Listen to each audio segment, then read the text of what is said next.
começando o Artigo 5º, um programa que leva até você temas que estão na Constituição Federal e que fazem parte do dia a dia de todos nós, cidadãos brasileiros. No programa de hoje vamos falar sobre licitação. O artigo 5º determina que ninguém pode ser privado da liberdade ou de seus bens sem o devido processo legal.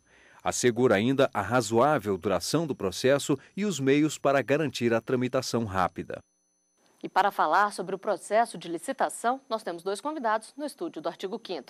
Está aqui conosco Luiz Felipe Bezerra Almeida Simões, auditor federal de controle externo do Tribunal de Contas da União. Ele tem pós-graduação em controle externo pela Fundação Getúlio Vargas. Já bem-vindo, doutor Luiz Felipe. Eu gostaria que o senhor começasse explicando para nós para que serve e o que caracteriza uma licitação. Bom, em primeiro lugar, licitação é instrumento, licitação é meio, licitação é forma. Na verdade, a licitação é um instrumento de que se vale a administração pública para realizar as suas contratações. A licitação, então, é esse instrumento de que se vale essa administração para atender as suas necessidades, viabilizar as suas demandas e, com isso, poder atingir de uma forma mais efetiva a sua missão institucional, que é, em última análise, satisfazer o interesse da sociedade, da coletividade. A licitação é regra, né? A nossa Constituição assina nesse sentido. Então, a regra é fazer licitação. Só se pode fazer contratação direta, né, hipótese de dispensa de exigibilidade, nas situações efetivamente previstas na Lei 866. A própria lei, ela elenca essas exceções ao dever de licitar. Basicamente, são três os objetivos a serem perseguidos com a realização da licitação. O primeiro deles é realizar o princípio da isonomia. Segundo, selecionar a proposta mais vantajosa, e essa mais vantajosa não necessariamente é de menor preço, aquela que alia fator preço a outros fatores, né? E, recentemente, foi introduzido mais um objetivo a ser perseguido com a realização das licitações, que é a promoção do desenvolvimento nacional sustentável. E também está aqui conosco o advogado Mariano Borges. Ele tem pós-graduação em Direito do Trabalho, Tributário, Administrativo e Processual. Também é professor de cursos preparatórios para concursos, pós-graduações e graduações, além de consultor jurídico da Unesco. Seja bem-vindo, professor Mariano. Gostaria que o senhor começasse explicando para nós quais são os tipos mais comuns de licitação. A concorrência, tomada de preço, convite, leilão e o concurso são modalidades previstas na Lei 8666, Estatuto Licitatório Nacional. A Lei 10.520, de 2002, ela prevê o pregão, que é uma modalidade diferenciada que se presta a licitar bens ou serviços comuns, aqueles com padrões objetivamente definidos pelo mercado e, nesse caso, independente do valor. A diferença básica entre as modalidades ordinárias se dá acerca dos valores praticados nas modalidades. Concorrência para as licitações de grande porte, né? Obras e serviços de engenharia acima de R$ 1.500.000, compras e outros serviços acima de R$ 650 mil. A tomada de preço são as licitações de médio porte, de médio vulto, entre obras e serviços de engenharia até R$ 1.500.000, compras e outros serviços até R$ 650 mil. O convite já são pequenas licitações, onde os valores para obras e serviços de engenharia vão até R$ 150 mil e compras e outros serviços até R$ 80 mil. O concurso, diferente do concurso público para provimento de um cargo de natureza efetiva, modalidade de licitação utilizada para a seleção de trabalho técnico, científico ou artístico, mediante a instituição de prêmios, honrarias aos vencedores. E o leilão para, por via de regra, alienação de bens. E a Lei 8666 de 93 é conhecida como a Lei das Licitações. Ela regulamenta o processo e estabelece as regras para compras e contratação de serviços por parte da administração pública.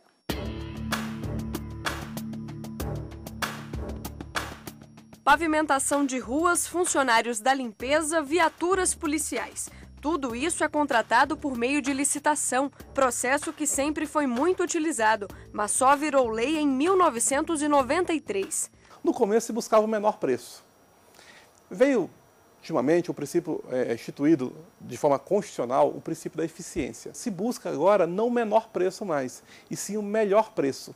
Que isso, traduzindo, isso aí seria mais ou menos buscar o melhor produto pelo menor preço e as melhores condições ofertadas. O processo é burocrático, leva em média 3 meses e segue regras que garantem a igualdade de condições entre os concorrentes. Quando se apresenta, por exemplo, a proposta de preço, ela tem que ser aberta de forma pública e que todos devem saber. Essa proposta ela não pode ser modificada depois, salvo por erro material. Mas o mérito da proposta, do preço, ele não pode ser mudado. Outro ponto importante é a transparência nas licitações. É o melhor meio que tem de compra, é usado em vários países do mundo, porque ela trata de forma transparente qualquer fase do processo licitatório. Existem algumas situações que a lei prevê sigilo, compra de armamento bélico, em outras situações. A maioria dos casos, a regra geral é a transparência. Então, todos os processos e etapas são públicos, qualquer cidadão tem acesso ao processo de licitação e aos documentos apresentados, ao contrato apresentado e também ao acompanhamento da obra ou da prestação do serviço que for contratado.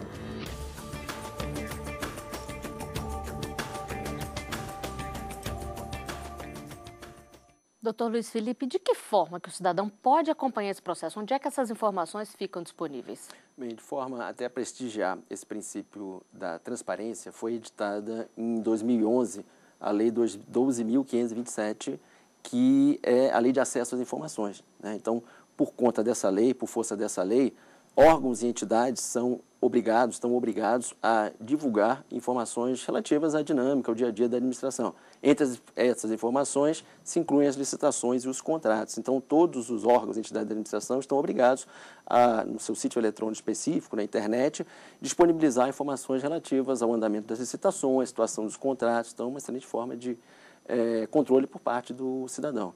Além disso, nós temos, por exemplo, na esfera federal, tem o Comprasnet, que é o portal de compras do governo federal, que disponibiliza no menu específico chamado Acesso Livre, permite, nesse menu, o acesso do cidadão também a várias informações relativas a licitações, andamentos, licitações, como o professor colocou, não só envolvendo concorrência, tomada de preço, convites, mas, sobretudo, a questão do pregão. Enfim, então, uma série de informações, inclusive contratações diretas, cotações eletrônicas, essas informações podem ser obtidas nesses sites específicos.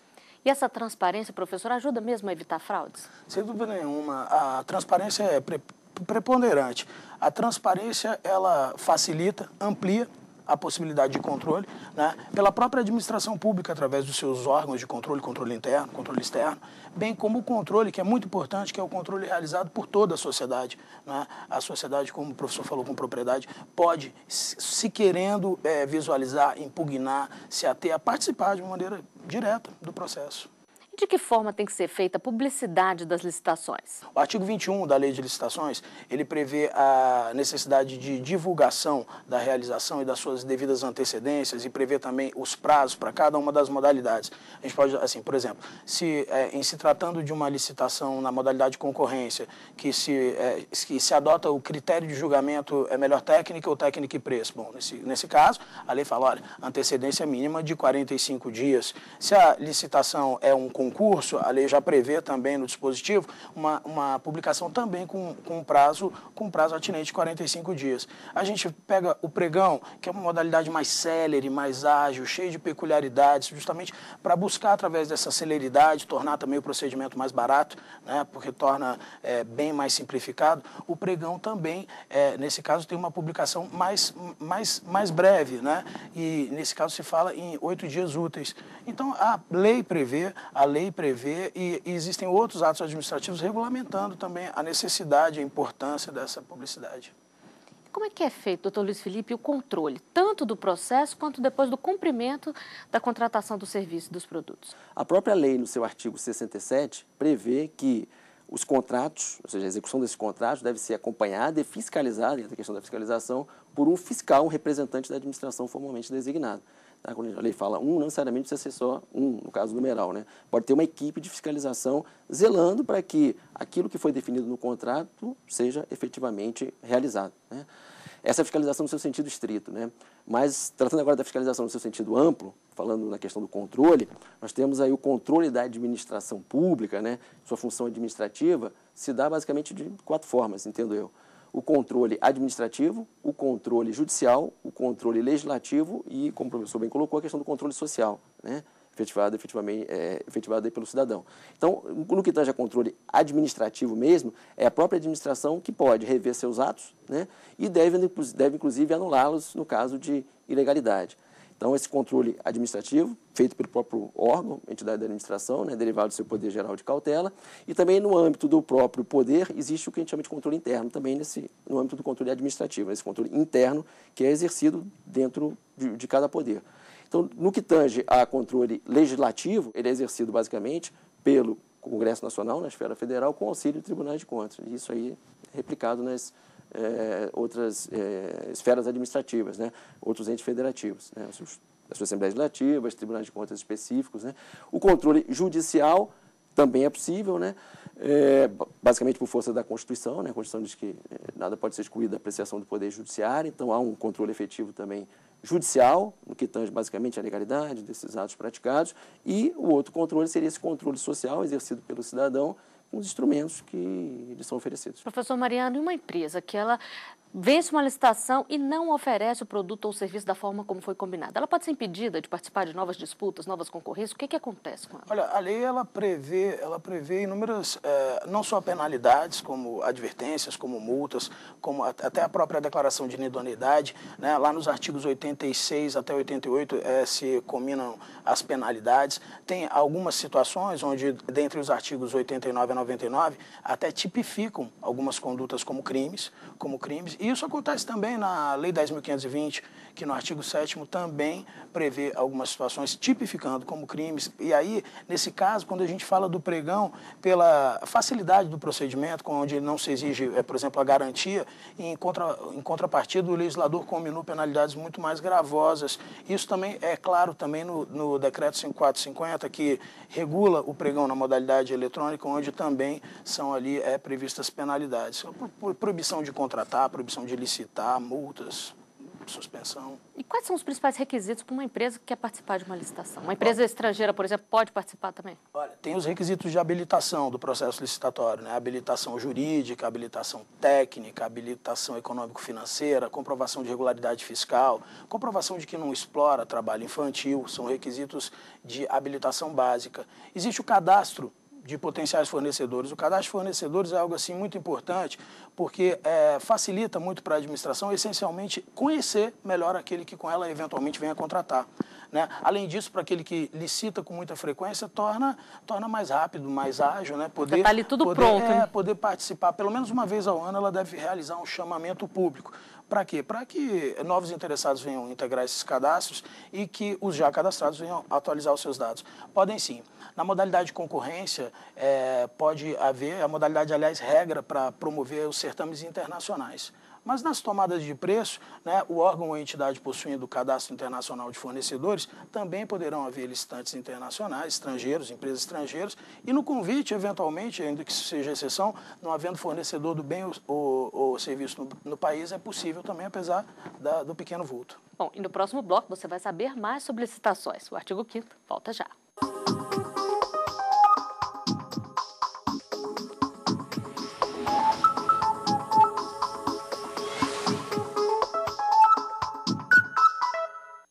Estamos de volta com o artigo 5º. Os nossos convidados são o advogado Mariano Borges, professor de Direito Administrativo, e o auditor Luiz Felipe Bezerra Simões, do TCU.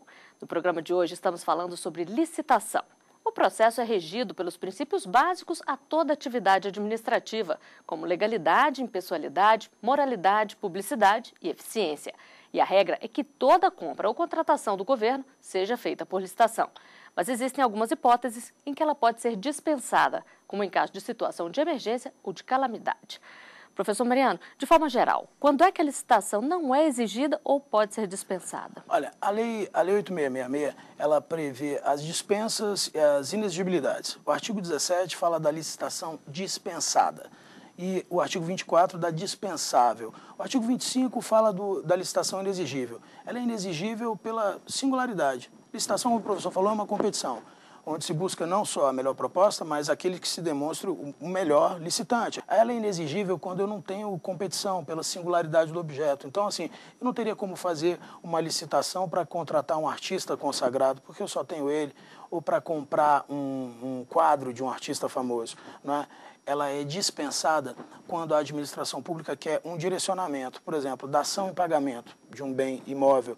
Esse bem não estando afetado, eventualmente ele pode ser direcionado. E aí, se você licita, quem pode adquirir? Qualquer pessoa. Nesse caso, ela não quer que qualquer pessoa adquira. Então, a licitação dispensada, a lei veda a sua ocorrência.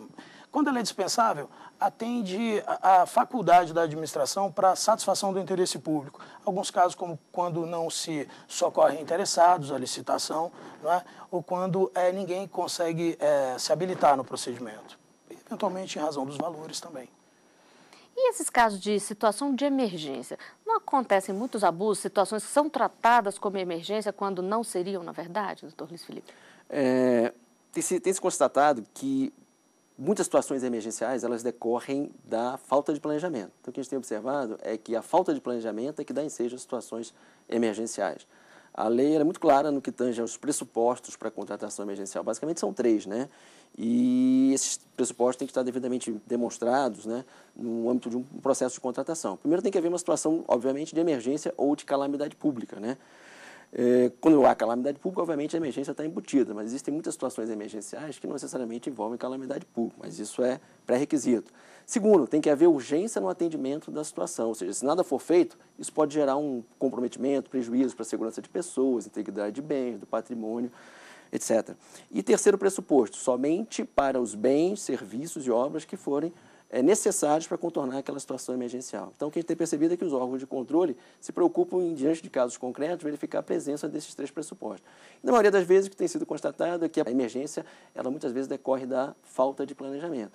E também a gente tem, no TCU, por exemplo, a gente percebe um cuidado muito grande com aquelas áreas que são realmente sensíveis, por exemplo, segurança, saúde, educação, sob pena de todas as contratações que envolvem essas áreas especificamente serem feitas via contratação direta. E não é assim. Tá? A regra é fazer licitação para comprar medicamentos, para aquisição de viaturas, né, para construção de presídio, enfim, tem que se fazer licitação. Essa é a regra. Somente em situações excepcionais deve ser utilizada a contratação emergencial. E o que tem sido verificado é que os órgãos de controle buscam individualizar, ou seja, responsabilizar aqueles atores, aqueles agentes que deram causa a essa situação emergencial. E o que pode acontecer com eles? No caso específico, né, no âmbito do TCU, eles podem ser multados, apenados, né, responsabilidade administrativa. No caso, a própria Lei 866, como o professor colocou no início, ela elenca ali alguns ilícitos. Então, por exemplo, a dispensa de licitação ou uma inexigibilidade fora dos pressupostos configura crime. Ou seja, além do ilícito administrativo, responsabilidade administrativa, pode haver também responsabilidade penal, né? Então, essas instâncias são independentes, né? Além de repente, se houver algum tipo de prejuízo e tal, responsabilidade na esfera civil. Professor, e as entidades privadas que prestam serviço público ou que recebem verbas da União, elas também têm que licitar? A prestação de serviço, como por exemplo um delegatário, aquele que presta serviço público porque recebeu uma delegação do Estado, nos termos lá da previsão constitucional, do artigo 175, ele tem algumas responsabilidades enquanto prestador de serviços públicos. Tem algumas responsabilidades. Agora, licitar é inerente à administração pública ou aquele que recebe recursos públicos para o desempenho das suas atribuições. Porque todo aquele que receber recursos públicos está submetido ao dever de prestar conta, ao dever de agir e ao dever de eficiência. E nas ruas as pessoas falam sobre licitação. A equipe do Artigo 5º foi conferir as opiniões.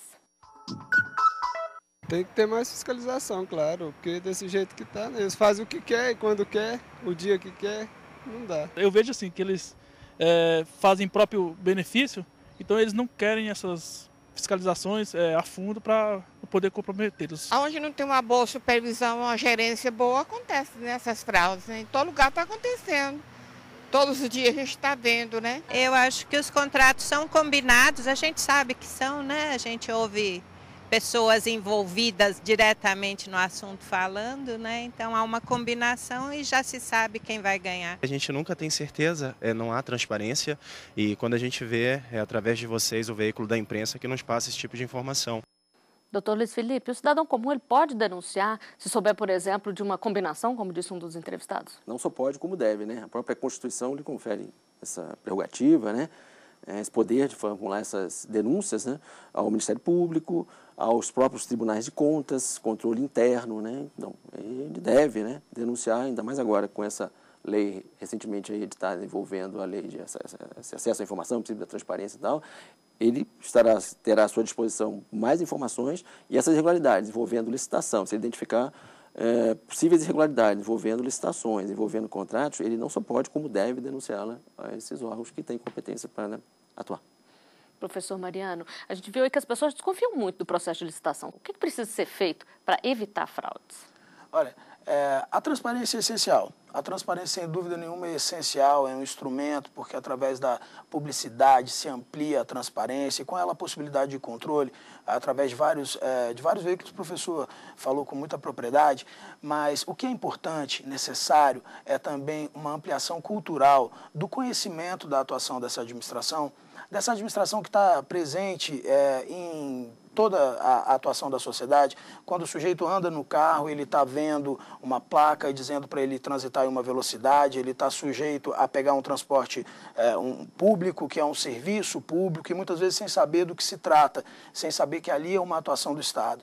Não é? Eu sou defensor do ensino do direito administrativo, do ensino do direito público, para que essa sociedade também possa entender um pouco melhor do serviço, da atividade que está lhe sendo prestada e de qual maneira. Para saber como reclamar, né? Para saber como reclamar e para saber o que acontece, a informação, né? Criar a cultura de buscar saber o que acontece. Existe uma área, doutor Luiz Felipe, em que acontecem mais denúncias, que é uma área pior, que vocês têm mais trabalho com ela? A própria Lei 866 prevê a faculdade de os próprios licitantes, né, pessoa física, pessoa jurídica, eles formularem essas representações aos tribunais de contas. Então, há uma demanda muito grande, não só por parte de cidadãos, formulando denúncias, como também representações envolvendo esse tema licitações e contratos. A quantidade é grande, a incidência é grande de processos tramitando no tribunal envolvendo irregularidades, possíveis irregularidades em licitações e contratos. E qual a área das licitações que dá mais trabalho para vocês? Costuma-se dividir a licitação em fase interna e fase externa. A fase interna, ela tem tudo a ver com o planejamento da licitação. Publicar o instrumento convocatório inicia essa fase interna, né? É justamente nessa fase interna que tem a ver com o planejamento, em que são elaborados projeto básico, termo de referência, montagem em si do edital. É nesse momento que devem ser especificados os objetos, ou seja, agregar a esses objetos atributos técnicos necessários ao atingimento do interesse da administração. É justamente nessa fase interna que são definidas essas exigências, quais serão esses critérios de habilitação. Então, há uma série de possíveis irregularidades envolvendo justamente essa fase interna, né? Especificações inadequadas dos objetos, né? Fornecimentos, serviços, obras, né? Às vezes especificações extremamente restritivas, né? Eu costumo dizer sempre o seguinte: o problema não está em restringir, o problema está na justificativa, na motivação apresentada para a restrição, né? A própria lei prevê isso, até eventualmente uma indicação de marca, mas tem que ter devida justificativa, ser tecnicamente justificável. Então, muitas exigências, não só envolvendo atributos técnicos que se agrega ao objeto, mas também envolvendo habilitação, são formuladas sem devida justificativa, sem devida motivação. Professor Mariano, e o edital pode ser impugnado se houver alguma suspeita? Qualquer pessoa é parte legítima para impugnar o edital. Tanto qualquer pessoa, qualquer cidadão, quanto o próprio licitante, como o professor esteve falando. Qualquer pessoa, desde que impugne no prazo de 5 dias úteis antes da abertura dos envelopes de habilitação, e o licitante também pode fazê-lo, o que também não vai obstar ele buscar o TCU. O artigo 113 deixa isso explícito, claro. E o TCU tem que ser provocado ou existem fiscalizações rotineiras? Com certeza, né? O tribunal, ele estabelece, ele define o seu plano de fiscalização, né? Então, as fiscalizações são definidas previamente, de ofício, ou seja, o próprio tribunal define as áreas que mereçam uma fiscalização mais intensa, mais específica. O tribunal é provocado pelo Congresso Nacional e esse controle social também desperta fiscalizações. Por conta dessas, às vezes, algumas denúncias, representações que são formuladas, o tribunal entende que aquela matéria, que aquela irregularidade precisa efetivamente de uma fiscalização, de um acompanhamento mais para e passo. E também o que vem sendo divulgado na mídia, a mídia tem um fator assim, fundamental nesse processo de transparência, aperfeiçoamento das instituições democráticas e tal. Então, muitas notícias são veiculadas em imprensa, chegam ao conhecimento do tribunal e, eventualmente, geram fiscalizações, auditorias específicas. Só para a gente encerrar, eu queria que vocês falassem se o processo do jeito que está é eficiente ou precisa de alguma mudança. Eu acredito que assim, a mudança, a transformação, o aperfeiçoamento é necessário em qualquer área de atuação, sem dúvida nenhuma. Mas o processo licitatório brasileiro, ele é um processo inteligente, muito bem regulamentado pela lei, com pessoas, com profissionais da administração pública que conhecem muito sobre a matéria. O próprio processo de seleção por concurso público demonstra que a possibilidade de se colocar ali pessoas muito bem capacitadas, dotadas da habilitação técnica necessária. Como a gente esteve falando, a grande maioria desses profissionais são detentores de uma reputação ilibada, de honestidade, de brio. Então, eu sou uma pessoa, particularmente, que acredito muito no processo licitatório, acredito muito e acho que o processo brasileiro, como qualquer processo, como qualquer atividade, tem sempre que melhorar e tal, mas eu acredito que é um processo muito bem feito, muito bem realizado. E para o senhor, doutor Luiz Felipe? Esse aperfeiçoamento ele é constante, né? Não só em termos de legislação, que é o que a gente observa, né? A própria Lei 866, evoluindo para a legislação do pregão. A legislação do pregão busca compatibilizar a legalidade com a eficiência. Mais recentemente, editada a Lei 12.462 de 2011, que ela cria o regime diferenciado de contratações, já seria até uma evolução, ou seja, aperfeiçoa ainda mais essa legislação do pregão. Enfim, então a legislação ela vem sendo aperfeiçoada. Só que isso por si só não é suficiente. Essa questão cultural que o professor colocou é fundamental, né? Ou seja, cada vez mais a participação da sociedade, não só do licitante, mas a sociedade, o cidadão como um todo, mais engajado, agora com essas outras leis de acesso à informação, tal, que permitem que ele tenha essas informações, né, mais aprofundado, o que acontece no dia a dia da dinâmica da administração. Então, isso é tudo um conjunto, é uma grande engrenagem, né? Não adianta só a parte da legislação melhorar, Tribunal de Contas, mas é importante também essa participação social fundamental no aperfeiçoamento dessas nossas instituições democráticas, né? Bom, e com essa dica para a população também participar e também cobrar no processo de licitação, nós chegamos ao final de mais um Artigo 5º. Professor Mariano Borges, doutor Luiz Felipe, eu agradeço a presença de vocês aqui conosco e você também pode fazer parte do nosso programa, mandando sugestões para o e-mail artigo5@stf.jus.br. A gente se vê na semana que vem. Até lá!